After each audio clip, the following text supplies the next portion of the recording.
Hello and welcome to SM Finserv. My name is Sri. Today we are going to discuss about four books that I have read.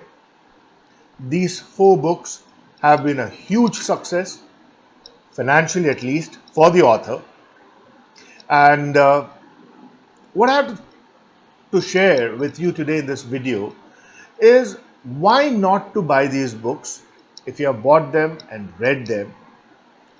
Why not to believe and implement these principles that you find in these books in your life? You'll not only waste a lot of time, money, energy, you will also end up becoming a lot more disappointed than you started with. Now, before we go into the details of the books, I would request, if you have read one, two, three, or all of the books, please mention the number in the comments below. And if you have been blessed not to read any of them, please mention the number 0 in the comments below. Alright, so let's go ahead and look at the books. The first one.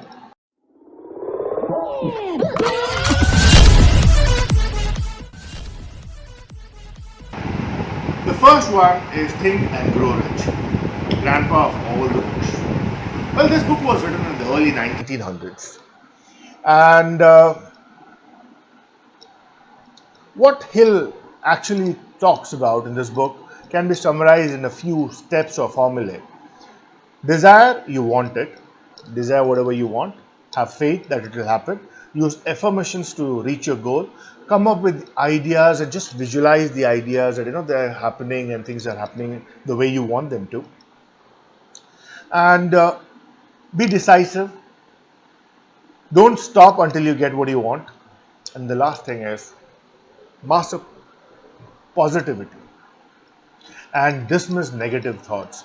So what basically I did was I believed in all of that, and whenever I used to get a second thought that, see, probably you're not doing things right, you need to look at some things are not going well, the numbers are not looking good, I used to like, no negative thoughts, everything is fine, I know this is the next level that we need to reach. It was only the thinking part that was happening. Ideally, in real life, it's work and grow rich. You cannot grow rich just by thinking. Other things that I realized later about Mr. Hill is that he mentions that he has mentored two presidents, but there's no evidence about it. Also, that the premise of this book is that he met Andrew Carnegie, who used to be one of the richest men at that point in time.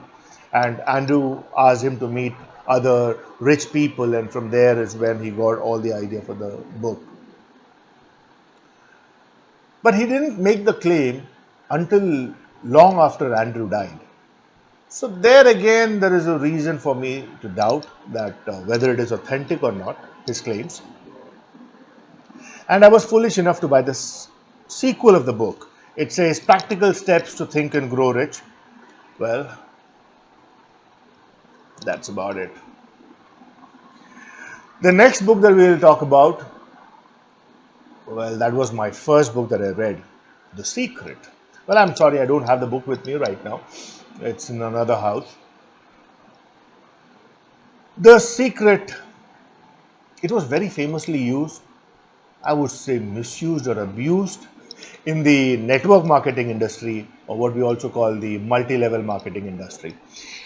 Most of the trainings for any multi-level marketing company would start with The Secret. As soon as you become a member, you have this wishful thinking that is being asked to be done, and then you have this list which you have to put in your bedroom that you can see every day. All comes from this book. I have realized one thing.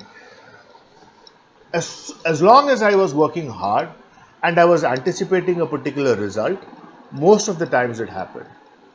But it never happened the other way around. That I'm just thinking about something and it materializes. It sometimes does, as I've seen with a lot of uplines in network marketing. They wish for a Mercedes and they somehow managed to get one. But that's show off. They're still paying the EMIs for that. I don't think that's the kind of life anybody can live and sustain over a period of time. Now, what was the secret about in The Secret? Law of attraction, which means that whatever you spend most of your time thinking, you will attract that.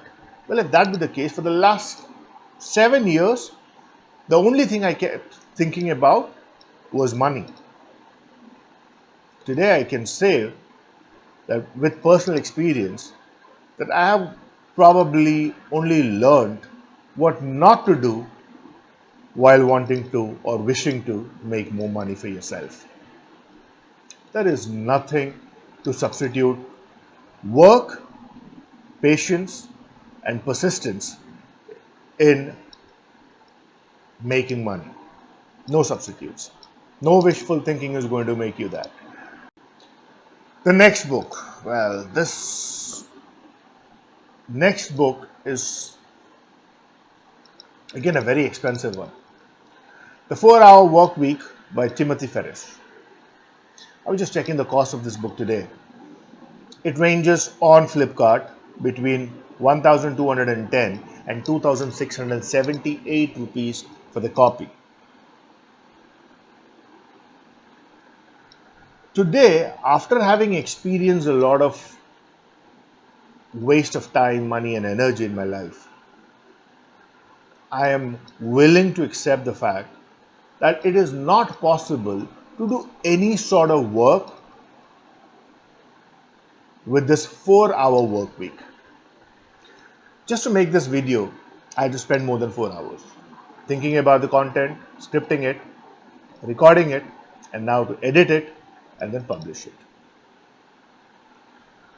Probably, if you work real hard, create a business and then create amass wealth and then put that into some sort of you know fixed deposit or any other sort of deposits or investments where you get a fixed return, yeah, you can think about a 4 hour work week.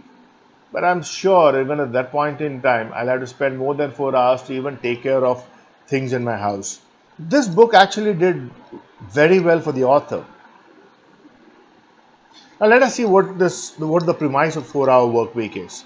A 4 hour work week is a step-by-step blueprint to free yourself from the shackles of corporate job. Create a business to fund the lifestyle of your dreams and live life like a millionaire without actually having to be one.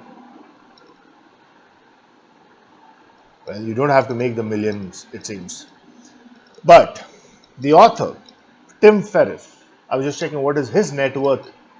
He is worth around $100 million just because he sold us the idea that we can quit our jobs, quit our 9 to 5, and still live like him. Great job.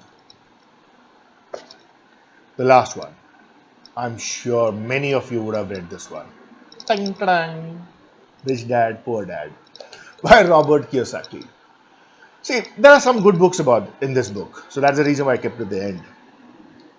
In terms of how you should look at money, assets, liabilities, the four uh, square quadrant, and how moving from one quadrant to another, all that makes sense. But the thing that I do not like is one, the rich dad never existed. There is no evidence that Mr. Kiyosaki has ever provided that there was actually a rich dad. Second thing, I did not or I do not appreciate the fact that a learned person like his father, who was again a lecturer or a professor by profession, who's now comfortably settled and retired, calling that person to be poor. Because most of us, at least most of the people who are reading his book, are people who want to move up in the social status, right? Middle, lower income group guys wanting to move up. So most of our parents are the same. And that too, when you know that the rich dad never existed, it pains a little further. The most stupid yet the most famous statement in this book was, your home that you live in, as long as you're paying mortgage, is not an asset but a liability. That's what actually made this book a great hit. But I want to take an example here that home is actually an asset and mortgage, as long as you're paying them, can be a part of the liability. I'll give you an example. And this, so my parents bought a piece of land and then built a home for themselves, and that's where they are living now after retirement. Let's look into the numbers. They bought this land in 2007, 13 years ago, for an amount of 20 lakh rupees or 2 million rupees. The cost of the house, that is the construction cost, which was completed in 2010, was about 30 lakh rupees or 3 million rupees. There was a mortgage of about 1.5 million rupees or 15 lakhs. So the total out of pocket expense, mortgage and interest, was 22 lakhs. Sorry. The value of the property today is 1.3 crores. And the total amount that was spent, including the interest, the cost of construction, and the land, was 57 lakhs. So in 13 years, the the value of the property has increased by 73 lakhs or 7.3 million rupees, which averages out to about 50,000 rupees per month over the last 13 years. Now, if this is not an asset, I don't know what else is. So, hence, I would say that you have to look at assets and liabilities a little beyond what Robert mentions in Rich Dad and Poor Dad. Well, the reason I'm making this video is not only to talk about these books, but more importantly, about my experience with these books. Who are the people who fall for these books? People like me. Yeah? People, what are they leveraging? They're actually leveraging the laziness in us, or the thought that I need to get out of the 9 to 5 rat race and start something of my own. But that would be the idea initially. But then what happens is we start looking for options where you can get rich quick.